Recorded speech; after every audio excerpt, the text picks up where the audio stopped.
Question ये भी बहुत अच्छा है आपका 51 ना, इसमें आपने कुछ नहीं करना और ये क्वेश्चन मल्टीपल टाइम्स आपका आ चुका है। ऋचा भारद्वाज मैडम ने आपको खूब पढ़ाया है ये किन सिलेक्शन थ्योरी, अगर आपको याद आ रहा हो, किन सिलेक्शन थ्योरी आपको खूब पढ़ाई गई है। ठीक है, किन सिलेक्शन थ्योरी आपको खूब पढ़ाई गई है, अगर आपको याद आ रहा हो तो।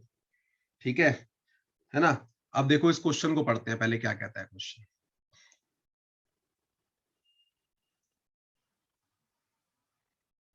क्या कहता है क्वेश्चन, पढ़ो फटाफट। कहता है इन कोऑपरेटिवली ब्रीडिंग एनिमल्स, जो एनिमल्स कोऑपरेटिवली ब्रीड करते हैं, मतलब एक दूसरे को सपोर्ट देके, offspring from 1 year stay back and help their parents to rear the offspring born in the successive breeding episode। मतलब जो उसमें बड़े बच्चे होते हैं वो छोटे बच्चों का ध्यान रखते हैं। मान लो कोई 1 साल पहले हुआ, जैसे ह्यूमन बीइंग में है ना कि बड़े भाई बहन छोटे भाई बहनों को ध्यान रखते हैं बचपन से ही। ठीक है, जैसे मान लो कोई बच्चा 4 साल का है, उसका कोई नया भाई या बहन होता है तो उसका ध्यान रखता है, ऐसे ही एनिमल्स में ये बहुत ज्यादा चलता है। ठीक है, successive episode. Kin selection has been used to explain such helping behaviour. ये आपने पढ़ा होगा कि जो बड़े वाले हैं वो छोटे वालों के लिए अपनी केयर को सेक्रीफाइस कर देते हैं और वो उनको प्रोटेक्ट करते हैं। तो ये जो बिहेवियर है इसको किन सिलेक्शन थ्योरी जो है आपकी एक्सप्लेन करती है, ये आपने पढ़ा भी होगा। विच of the following result support the किन सिलेक्शन हाइपोथेसिस, कौन सा रिजल्ट जो इनमें से नीचे लिखे हुए हैं किन सिलेक्शन हाइपोथेसिस को सपोर्ट करता है। ये बेसिकली आपको अगर याद आ रहा हो, altruism, where the young ones are saved and the elder people of the species they sacrifice themselves। Same यहाँ पे है कि जो बड़ा बच्चा होता है वो छोटे बच्चे की केयर करता है। ठीक है, अपने जो भाई बहन होते हैं वो उनकी केयर करता है, या सेम पेरेंट के है तो वो देखेगा कि ये तो मेरा भाई बहन है, इसकी केयर करेगा। तो ऐसे नेचर को, ऐसे जो बच्चे होते हैं उनको कहते हैं हेल्पर्स।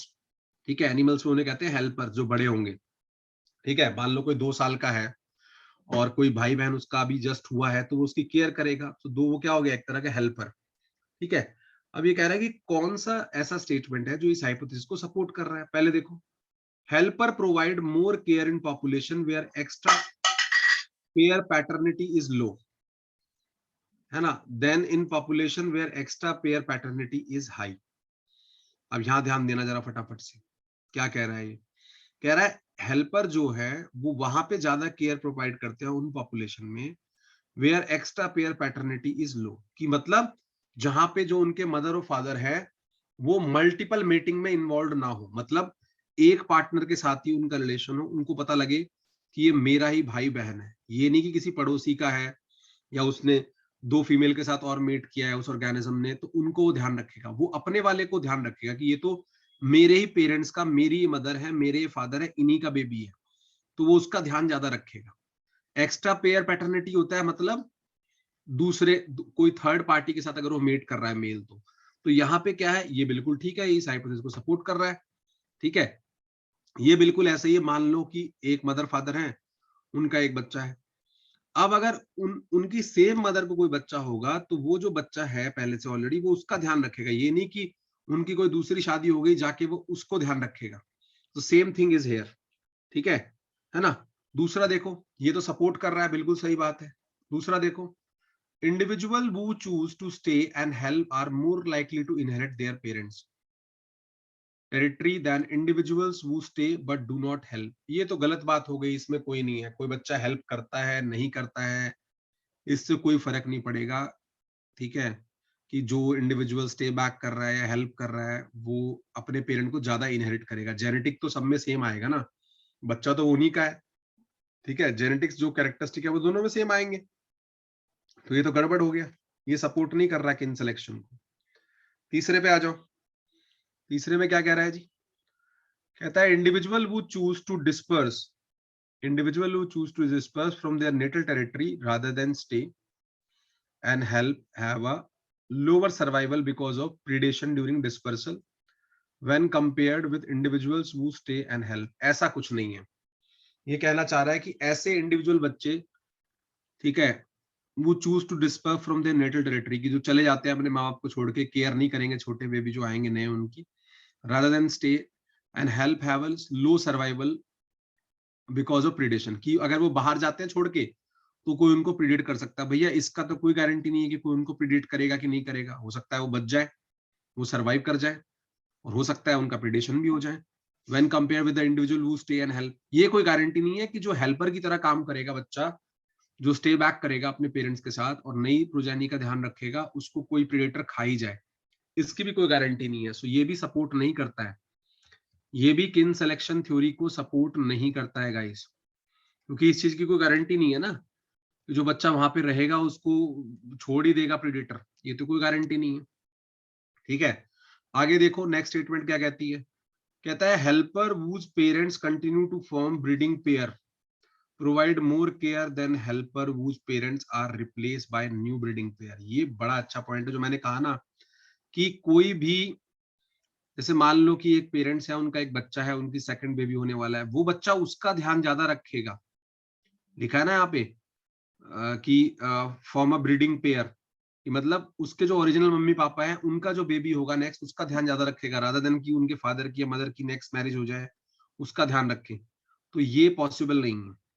ठीक है, अगर न्यू पेरेंट्स रिप्लेस हो गए, whose parents are replace by the new breeding pair, तो फिर वो ध्यान नहीं रखेगा। मतलब ये कहने का मतलब बिल्कुल इसमें ऐसे ही है कि आप किसी अपने नेक्स्ट सौतेले भाई बहन का ध्यान नहीं रखेंगे रादर देन अपना जो तुम्हारा खुद का भाई बहन है ओरिजिनल फ्रॉम द मदर और फादर, उसका आप ध्यान ज्यादा रखेंगे। ये भी किन सिलेक्शन थ्योरी को सपोर्ट करता है। ठीक है, तो ए एंड डी जो है मेरी सपोर्टिंग स्टेटमेंट है किन सिलेक्शन थ्योरी के रिस्पेक्ट में। Is it clear to everyone? जल्दी बताओ, आई होप सबको अच्छे से समझ में आ गया होगा ये।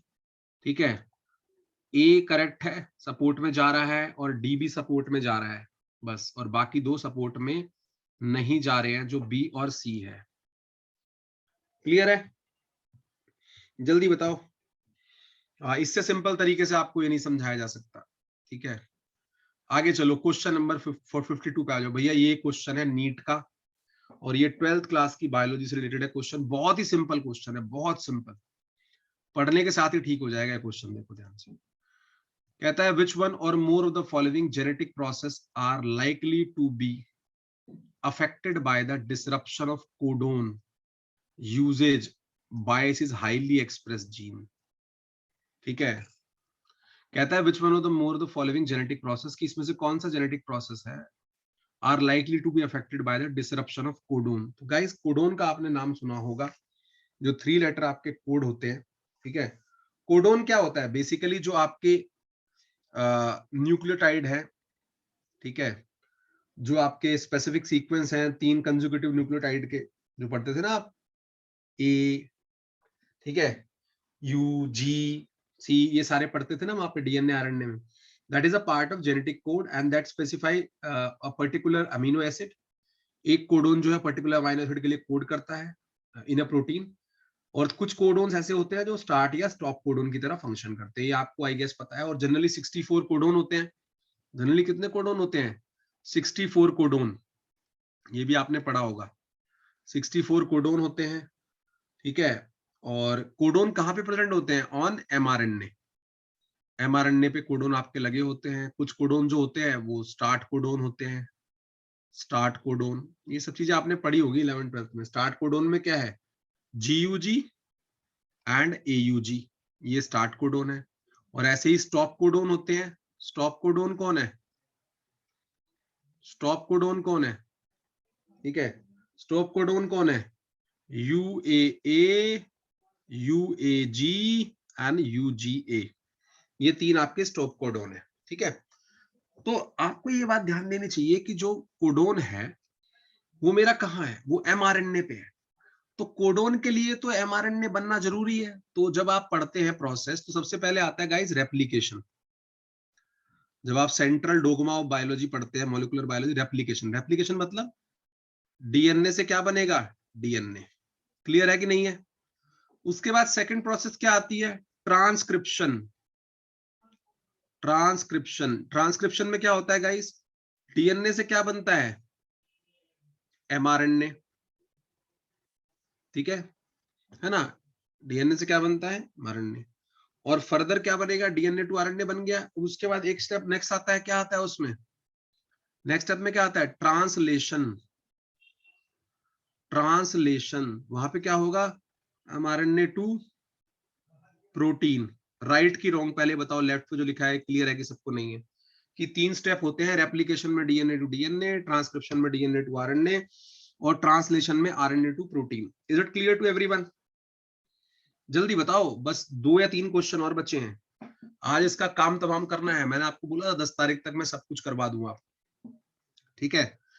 तो अब क्या होगा, आपको ये समझ में आया। और कोडोन कहां पे है? कोडोन एमआरएनए पे है। कोडोन कहां है?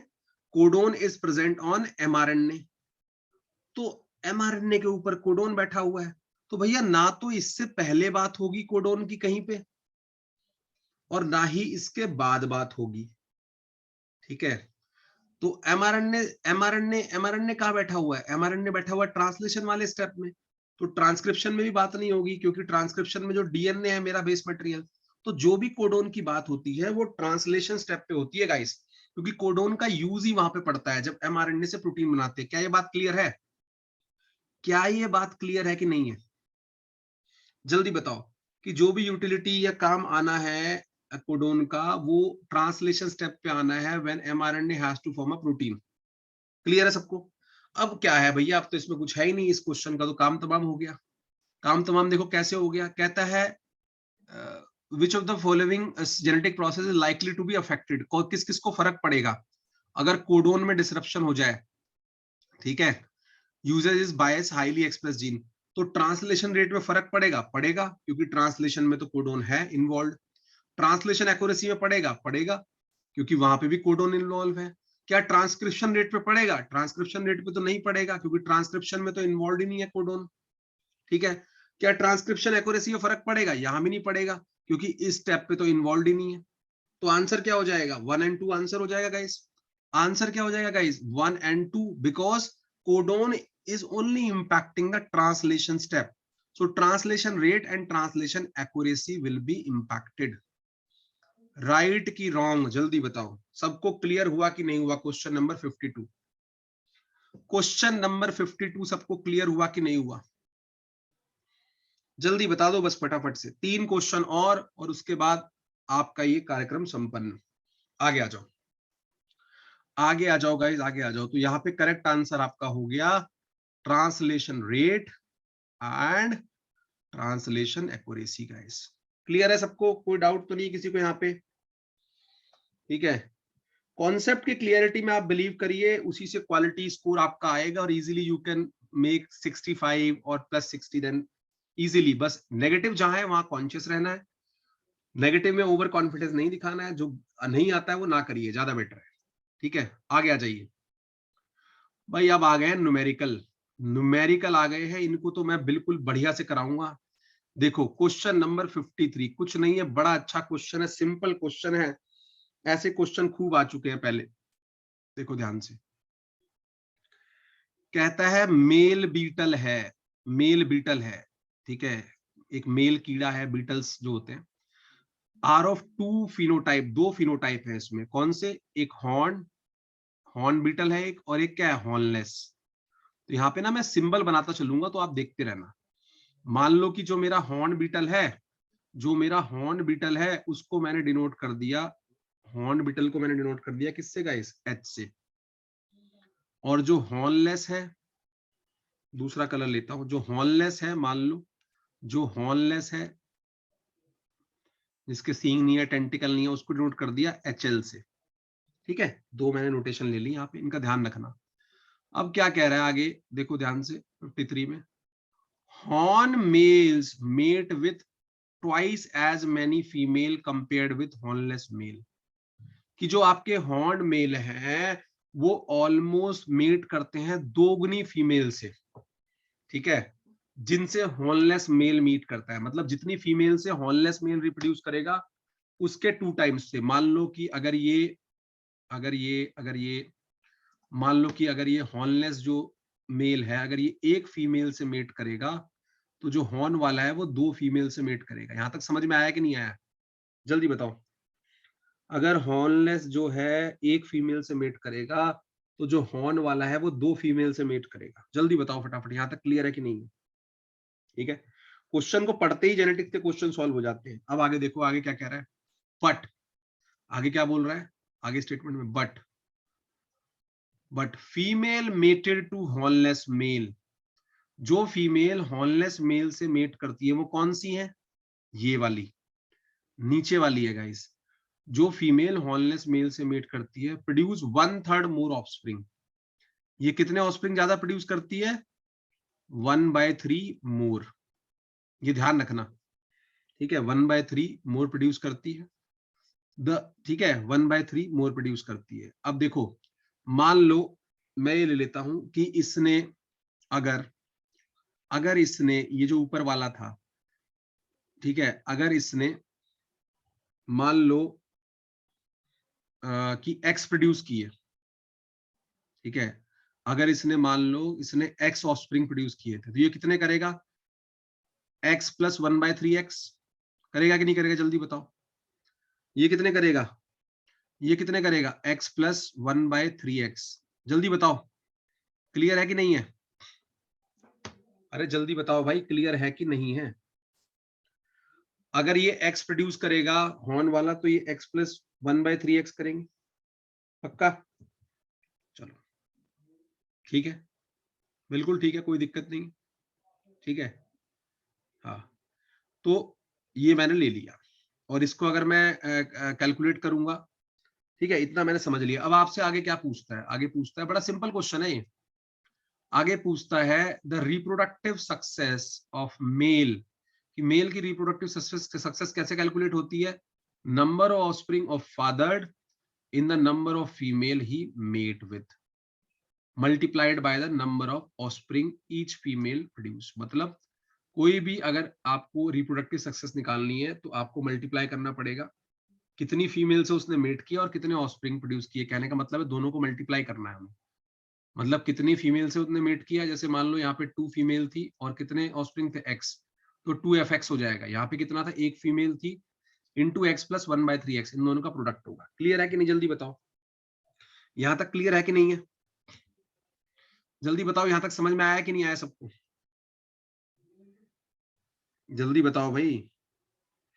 अरे कहने का मतलब है जो रिप्रोडक्टिव फिटनेस है आपकी, वो कैसे कैलकुलेट हो रही है कि कितनी फीमेल से आप मेट करते हो और कितने ऑफस्प्रिंग प्रोड्यूस करते हो। मतलब कितनी फीमेल के साथ आपने मीटिंग करी और कितने आपके बच्चे पैदा हुए। क्लियर है कि नहीं है? रितंबरा, वो क्लियर है? तो दोनों को मल्टीप्लाई करेंगे ना, 2 फीमेल के साथ मेट किया और एक्स ऑफस्प्रिंग प्रोड्यूस हुए, और नीचे क्या हुआ? एक फीमेल के साथ मेट किया और x plus 1/3 x offspring produce हुए। क्लियर है कि नहीं है? क्लियर है? अब देखो आगे चलते हैं इसमें। अब कहता है the reproductive success of one male is dash times to that of hornless male. तो इनका रेशियो निकालना है रिप्रोडक्टिव सक्सेस का। अब मैं चल रहा हूं व्हाइट बोर्ड पे, इसको लेके बड़े प्यार से करेंगे, बड़े प्यार से करेंगे, क्योंकि ये अच्छे क्वेश्चन है, ये दोबारा आ सकते हैं। मान लो मेरे पास मेल बीटल है, ठीक है, मेल बीटल है। एक कैसा है, अलग अलग कलर से बनाते हैं। एक है हॉर्न, इसको कह दिया कैपिटल एच। एक हो गया हॉर्नलेस, जिसका हो गया HL। अब आगे कहते हैं कि जितनी फीमेल से हॉर्नलेस एक फीमेल से वो करता है मीटिंग, तो हॉर्न वाला कितनी से करेगा? 2 फीमेल से। ठीक है, ये तो फीमेल का नंबर हो गया। फिर कहता है कि अगर इसके ऑफस्प्रिंग ऊपर वाले के, जो मेरा कौन है, जो कि मेरा कौन है, जो कि मेरा कौन है ऊपर वाला हॉर्न मेल, इससे 1/3 ज्यादा ऑफस्प्रिंग प्रोड्यूस करता है। मान लो इसके नंबर ऑफ ऑफस्प्रिंग मैंने मान लिए x, ऑफस्प्रिंग कितने हैं इसके? x, इसके कितने होंगे? x plus 1/3x। यहां तक क्लियर है कि नहीं? जल्दी बताओ फटाफट, अरे जल्दी बोल दो भाई। यहां तक समझ में आ रहा है? Clear clear? Anyone having any doubt till here? जल्दी नहीं बोल रहे, जल्दी नहीं बोल रहे बिल्कुल भी। नो, कोई डाउट है रितंबरा सिंह? ये सब इक्वेशन में क्वेश्चन में दिया हुआ है। चलो, नो। अब देखो उसने बाद में क्या बोला है कि जो रिप्रोडक्टिव फिटनेस है, जो रिप्रोडक्टिव फिटनेस है किसी भी ऑर्गेनिज्म की, जो रिप्रोडक्टिव फिटनेस है, रिप्रोडक्टिव फिटनेस वो क्या है? नंबर ऑफ फीमेल कितनी आपने मेट करी इनटू कितने आपके ऑफस्प्रिंग है, ठीक है? तो कितने आपके ऑफस्प्रिंग है, तो इसके केस में रिप्रोडक्टिव फिटनेस क्या हो जाएगी भाई? इन दोनों को मल्टीप्लाई कर देंगे, वो क्या आ गया? हॉर्न मेल की रिप्रोडक्टिव फिटनेस क्या होगी? 2fx, दोनों को मल्टीप्लाई कर दिया। क्लियर है कि नहीं है? जल्दी बताओ, क्लियर है कि नहीं है? 2fx हो गई इसकी रिप्रोडक्टिव फिटनेस, है ना? और नीचे वाला अगर मैं कहूं, मान लो नीचे वाला जो है उसकी रिप्रोडक्टिव फिटनेस क्या हो जाएगी गाइस? उसकी क्या हो जाएगी? f x प्लस 1/3x कितना होता है? x प्लस 1/3x कितना होता है? 4/3x नहीं होता क्या? जल्दी बताओ, 4/3x होता है कि नहीं होता है? अरे x प्लस x/3 कितना होता है? हाँ, 4/3x। तो इसकी रिप्रोडक्टिव फिटनेस कितनी हो जाएगी? f into 4/3x। क्या ये क्लियर है? जल्दी बताओ, क्या ये क्लियर है? अब क्वेश्चन में आपसे पूछ रहा है कि दोनों की रिप्रोडक्टिव फिटनेस का रेशो निकालो। तो जो हॉर्न मेल है, रिप्रोडक्टिव सक्सेस या फिटनेस ऑफ हॉर्न मेल, तो हॉर्न मेल की कितनी है भाई? एच वाले की डिवाइडेड बाय हॉर्नलेस की। तो ये कितनी आ जाएगी? ऊपर वैल्यू कितनी आ रही है? ऊपर वैल्यू कितनी आ रही है? जो हॉर्न मेल है उसकी कितनी आ रही है? 2 इंटू एफ इंटू एक्स। और डिनोमिनेटर में कितनी आ रही है? डिनोमिनेटर में कितनी आ रही है? 4/3 इंटू एफ इंटू एक्स, क्योंकि ये फीमेल थी ना, तो ये आ गई 4/3। एफ और एक्स तो कैंसिल, एफ और एक्स तो कैंसिल, 3 चला जाएगा ऊपर, 3 चला जाएगा ऊपर, तो क्या बन जाएगा? 6/4। राइट की रॉन्ग जल्दी बताओ, 6/4 बन जाएगा? अरे 6/4 बन जाएगा कि नहीं बन जाएगा गाइस? मुझे बताओ जल्दी, 6/4, या फिर क्या कह सकते हैं, कितना बन जाएगा? 2/3, 2 3 जा 6, 2 2 जा 4। Anyone having any doubt till this step? बस दो क्वेश्चन और, दो क्वेश्चन और बस, जल्दी फटाफट। क्लियर? क्लियर? 3/2 बन जाएगा? निधि चिल्लर को क्लियर है? दीपक सोनी, रितंबरा सिंह, सबको क्लियर है? अब देखो तो रेशो क्या आ गया? 1.5। रेशो आ गया 1.5। ठीक है, तो बस स्टोरी खत्म हो गई कि जो हॉर्न्ड बीटल है to that of hornless beetle का जो रेशो है वो 1.5 है। तो रेशो क्या आ गई? 1.5 रेशो 1, तो आंसर आ जाएगा 1.5। क्लियर है कि नहीं है?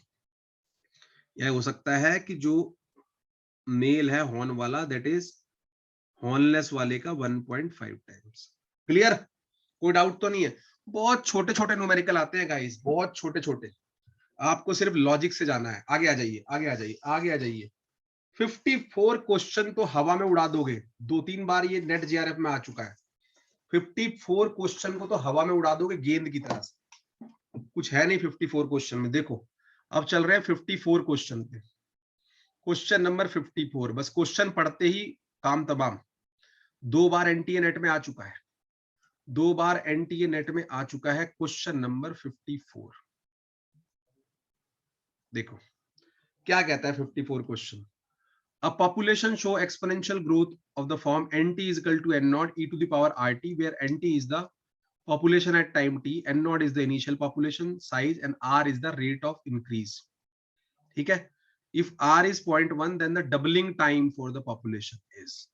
बहुत ही सिंपल क्वेश्चन है, आपको सब कुछ दिया हुआ है, बस आपको व्हाइट बोर्ड पे रख के कर देना है। देखो जरा चमक के क्या कह रहा है पहले कि भाई ये इक्वेशन है, ध्यान से समझना लोगों।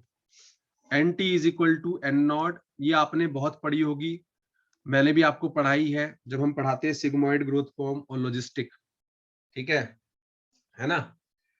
तो जे शेप एक्सपोनेंशियल ग्रोथ फॉर्म है, और फिर आपकी कौन सी है? लॉगरिथमिक या सिग्मोइड है। तो यहाँ पे ये दिया हुआ है आपको। अब यहाँ पे एनटी क्या है? एनटी क्या है? एनटी क्या है? Population at time T, population at T. N naught क्या है भाई? Initial population, initial population. R क्या है? Rate of increase. टी क्या है?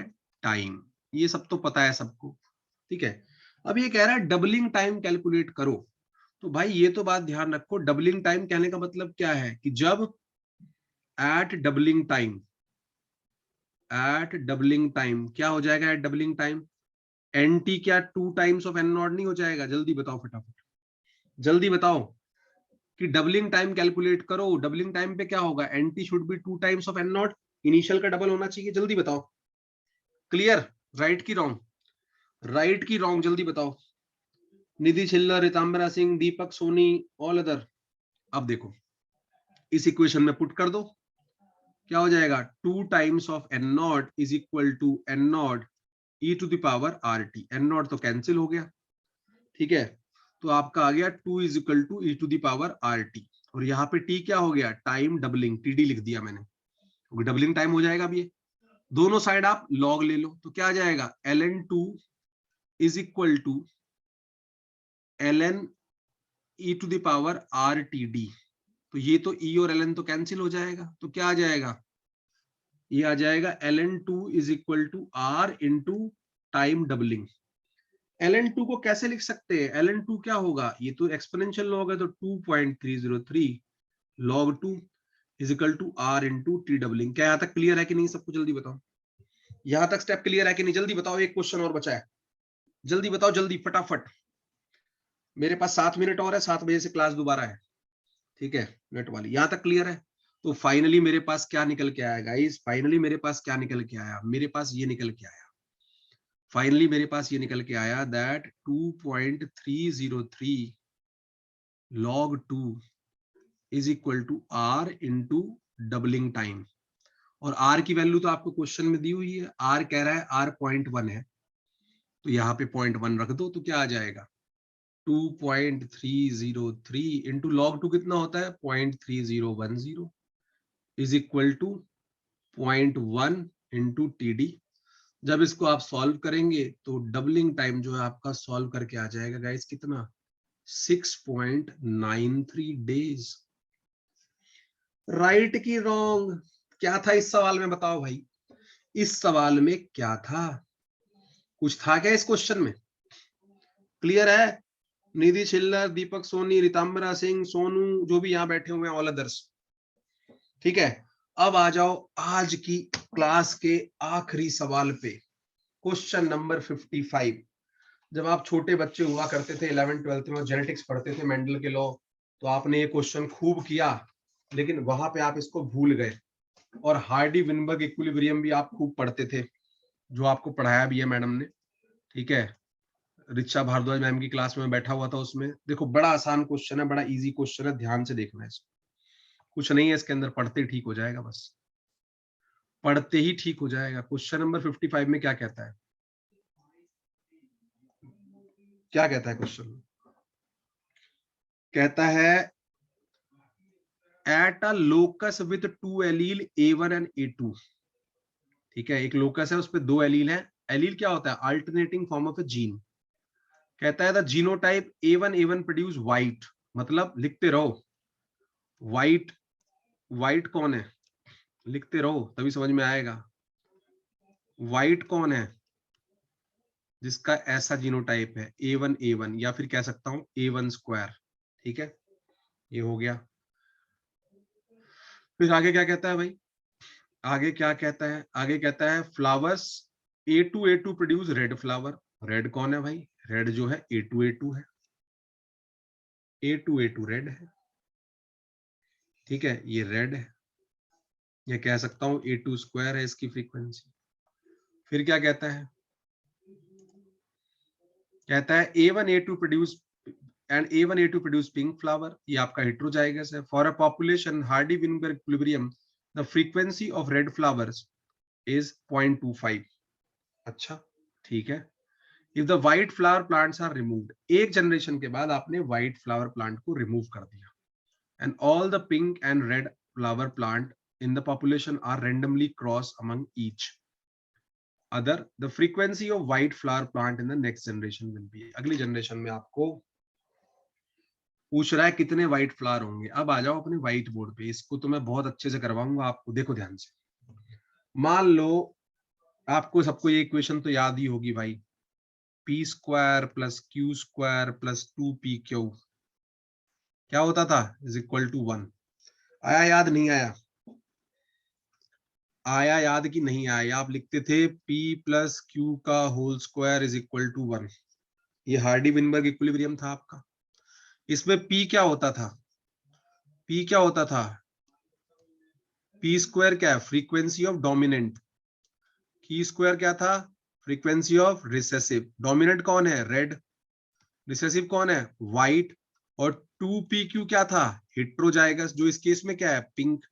क्या इतना समझ में आया? जल्दी बताओ, जल्दी बताओ फटाफट। अरे जल्दी बताओ, आखिरी सवाल है, आखिरी सवाल है जनाब। क्लियर है? क्लियर है? किसी को कोई डाउट यहाँ पे? निधि छिल्लरो क्लियर है?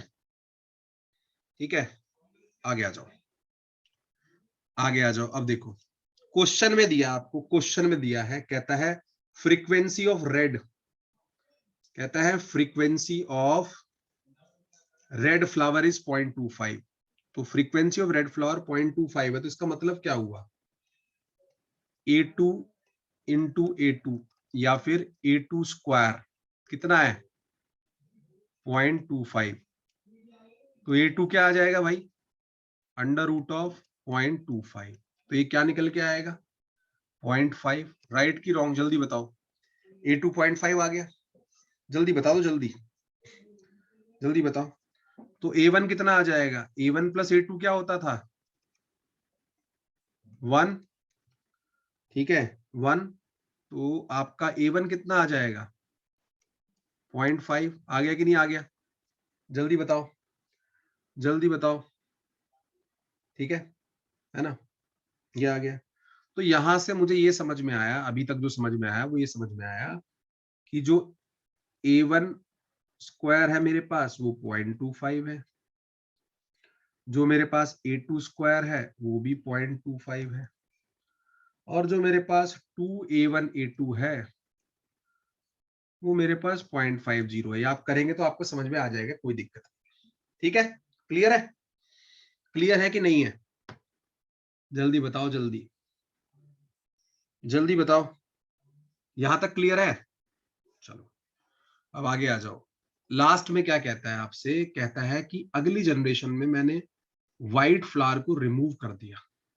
तो व्हाइट फ्लावर तो ये होते थे ना भाई, व्हाइट फ्लावर कौन से होते थे? व्हाइट होते थे A1 तो ये हटा दिए। तो अब क्या रह गया क्रॉस में? अब क्रॉस में सिर्फ रह गया A2 cross with A1 A2। ये क्या है आपका? ये पिंक है। और ये क्या है आपका? ये रेड है। क्लियर कि नहीं? जल्दी बताओ, जल्दी बताओ मुझे फटाफट, इतना टाइम नहीं है, जल्दी बताओ, जल्दी जल्दी बताओ, जल्दी जल्दी बताओ। चलो, अब इसको जब आप क्रॉस करोगे तो आपके पास क्या क्या बनेगा? ध्यान से देखो, आपके पास क्या क्या बनेगा, देखो करके देख लेना आप। एक तो आपके पास ये बनेगा A2 रेड, जब इन दोनों को क्रॉस करोगे ये रेड हो गया। और क्या बनेगा? A2 red. फिर एक बनेगा A1 A2 पिंक। और फिर एक दूसरा बनेगा A1 A2 पिंक। तो एक बात बताओ, हाँ व्हाइट नहीं बनेगा। अब एक बात बताओ, इसमें रेड कितने हैं? एक ये, एक ये, एक ये, एक ये। तो रेड की कितनी होगी फ्रीक्वेंसी? 2/4, 2/4। और पिंक की कितनी हो गई? 2/4। इसमें कहीं व्हाइट दिख रहा है? इनमें कहीं व्हाइट दिख रहा है? इनमें कहीं व्हाइट दिख रहा है? तो फिर क्या हो गया? फ्रीक्वेंसी ऑफ व्हाइट फ्लावर क्या हो जाएगी? 0। फ्रीक्वेंसी ऑफ व्हाइट फ्लावर क्या आ जाएगी? 0। और इसी के साथ आपका क्वेश्चन समाप्त और पूरा डिस्कशन भी समाप्त। देवी और सज्जनों, जो मैंने कमिट किया था मैंने आपको करके दे दिया। नाउ बस आप लोगों से यही रिक्वेस्ट है, कॉन्शियसली आप पढ़े, जहां नेगेटिव ना हो वहां पे अच्छे से अटेम्प्ट करें, जहां नेगेटिव हो वहां कॉन्शियसली अटेम्प्ट करें, और नेगेटिव वाली जगहों पे ओवर कॉन्फिडेंस से अटेम्प्ट ना करें। क्वेश्चन को अच्छे से पढ़ोगे तो भी क्वेश्चन आपका ठीक हो जाएगा। Is it clear to everyone? जल्दी बताओ फटाफट। Is it clear to everyone? So with this, we stop here. Right, ठीक है। तो मेरी साइड से ऑल द बेस्ट है आप लोगों को, अच्छे से करिएगा अटेम्प्ट, कुछ नहीं है अभी 2 दिन आपके पास है, इस पेपर को और रिवाइज कर लीजिएगा, जो 19, 20, 18 का पेपर है वो भी रिवाइज कर लीजिएगा, और इजीली आप आराम से 60 प्लस मार्क्स मेकअप कर सकते हैं, कुछ नहीं है इसमें, it's just all about reading rightly the questions, ठीक है, ठीक है। तो with this I will stop here because we have another class from 7, already 7 two हो गए, तो पहले मैसेज डालना पड़ेगा वहां। Anyways, good luck guys, just keep working hard and you surely will make up it, more than 60 आप easily score कर सकते हैं, बस कॉन्शियस रहिएगा जहां पे नेगेटिव है, don't do over enthusiastic attempt where the negative marking is there in those sections. Thank you very much, and this is from ASS Science Foundation, the full solution with yours. Thank you.